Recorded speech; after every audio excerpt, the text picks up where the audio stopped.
आप सभी का स्वागत है SR स्टडी 99 यूट्यूब चैनल पर।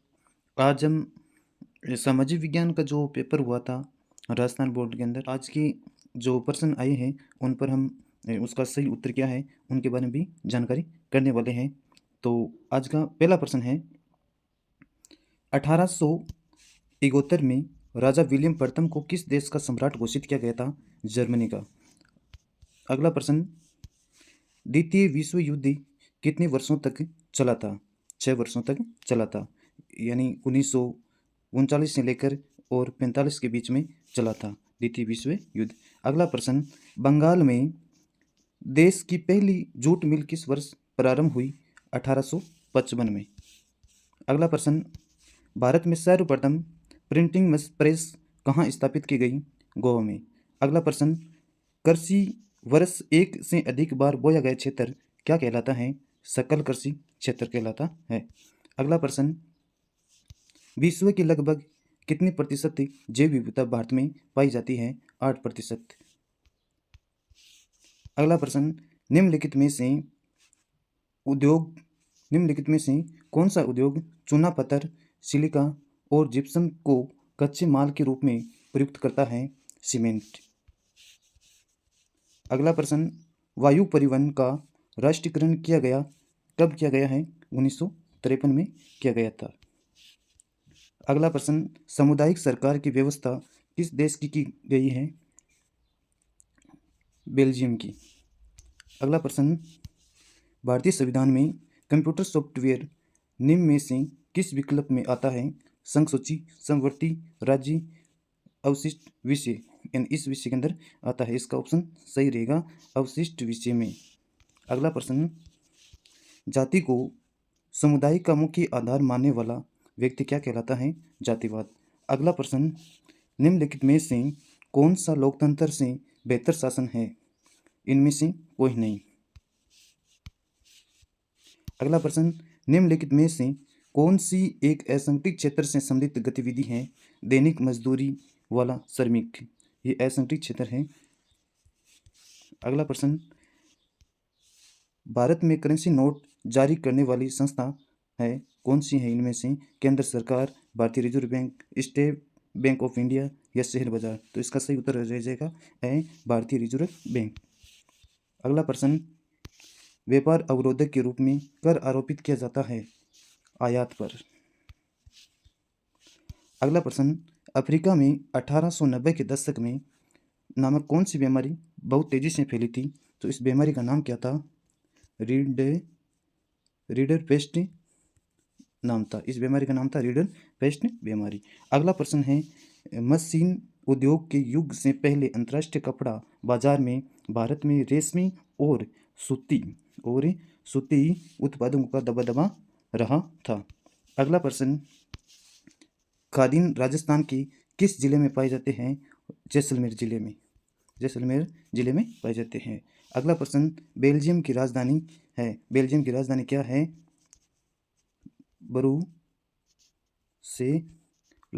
ब्रुसेलेस इनकी राजधानी है बेल्जियम की। अगला प्रश्न, श्रीलंका में को राजकीय धर्म के रूप में अंगीकार किया गया है, यानी किसको? तो बौद्ध धर्म को राजकीय धर्म के रूप में अंगीकार किया गया था। अगला प्रश्न, तीर्थ क्षेत्र को भी कहते हैं, तीर्थ क्षेत्र को सेवा क्षेत्र कहता है। यहाँ पर क्या आ जाएगा? सेवा क्षेत्र। अगला प्रश्न है, बहुराष्ट्रीय कंपनी द्वारा किए गए निवेश को विदेशी निवेश कहते हैं। अगला प्रश्न संख्या 3 के अंदर है अति लघुरात्मक प्रश्न, निम्न प्रश्नों के उत्तर एक शब्द या एक पंक्ति में उत्तर दीजिए। तो इसके पहला प्रश्न आया है कि सुलेखन किसे कहते हैं? यानी पेन, पेंसिल या जिनसे भी हम जो लिखते हैं उनकी जो डिजाइन की जाती है उनसे सुलेखन कहते हैं। अगला प्रश्न, रोमन कैथोलिक चर्च की कुरीतियों की आलोचना करते हुए किस धर्म सुधारक ने अपनी 95वीं स्थापना लिखी थी? तो मार्टिन लूथर था। इसका सही उत्तर रह जाएगा मार्टिन लूथर।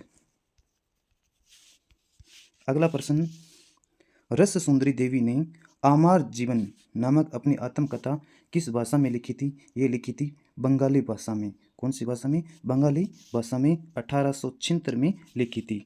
अगला प्रश्न, जैव विविधता क्या है? यानी एक स्थान पर पेड़ पौधे जीव जंतु जो एक साथ रहते हैं उसे जैव विविधता कहा जाती है। अगला प्रश्न, जल प्रदूषण के मुख्य कारण क्या है? जल प्रदूषण के कारण प्रौद्योगिक क्षेत्र के अंदर जो कारखाने से निकलने वाले अपशिष्ट पदार्थ हो गया, है ना, और भी बहुत सारे मुख्य कारण हैं जो इनके अंदर आपको 2 कारण बताने थे। अगले प्रश्न है, श्रीलंका में 1956 में किस भाषा को राजभाषा घोषित किया गया था? कौन सी भाषा थी जिसको राजभाषा घोषित किया गया है? तो सिंहली भाषा थी, सिंहली भाषा। अगला प्रश्न, उन देशों के नाम लिखिए जिनकी सीमाएं बेल्जियम से मिलती हैं, कोई एक बताना। तो जैसे जर्मनी, फ्रांस, नीदरलैंड, ये इन देशों की सीमा है वो बेल्जियम के साथ लगती है। अगला प्रश्न है, भारत में भूगोल या संस्कृति अथवा जातियों के आधार पर भी राज्यों का गठन किया गया है, कोई उदाहरण दीजिए, कोई एक उदाहरण देना है। अगला प्रश्न, संगठित क्षेत्र में रोजगार की अवधि कैसी है? इसकी अवधि क्षेत्र है नियमित।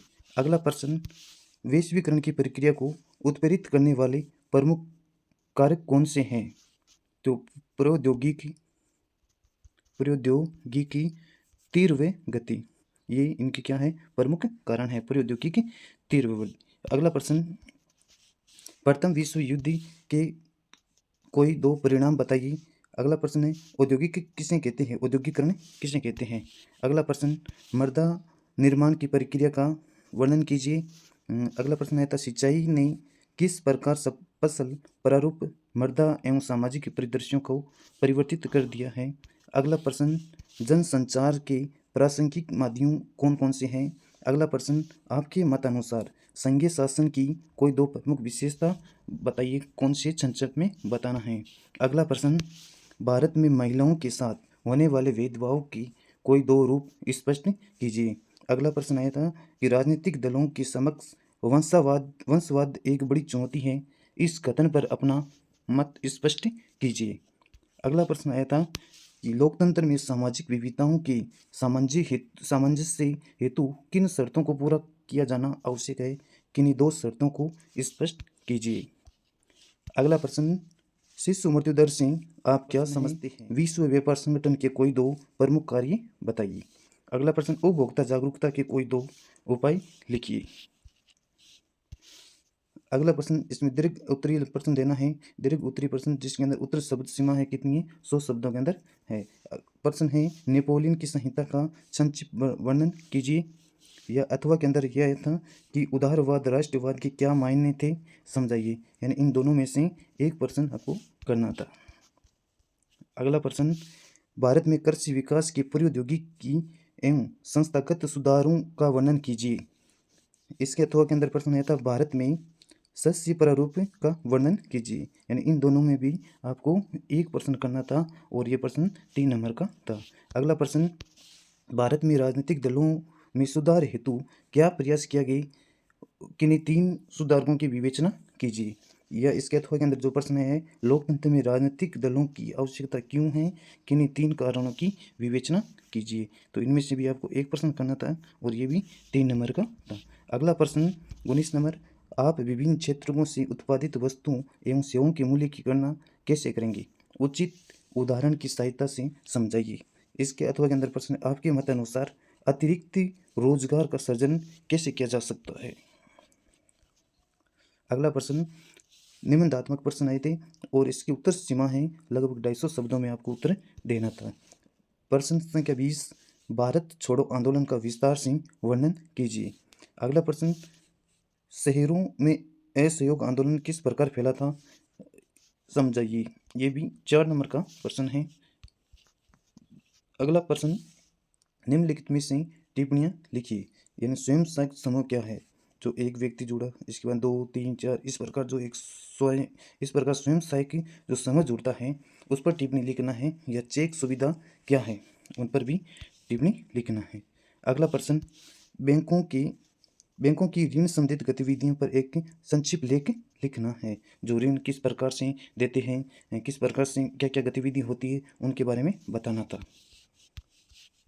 अगला प्रश्न, 22 प्रश्न संख्या है जिसमें प्रश्न का उत्तर दिए गए मानचित्र पर दीजिए। यानी मानचित्र का प्रश्न आया था, ये आपको मानचित्र के अंदर आपको बताना था कि नासिक कहाँ है, बेरोनी कहाँ है, विजयवाड़ा कहाँ है, या फिर ये जो बोगही गांव कहाँ स्थित है। यानी ये 4 आपको बताना था।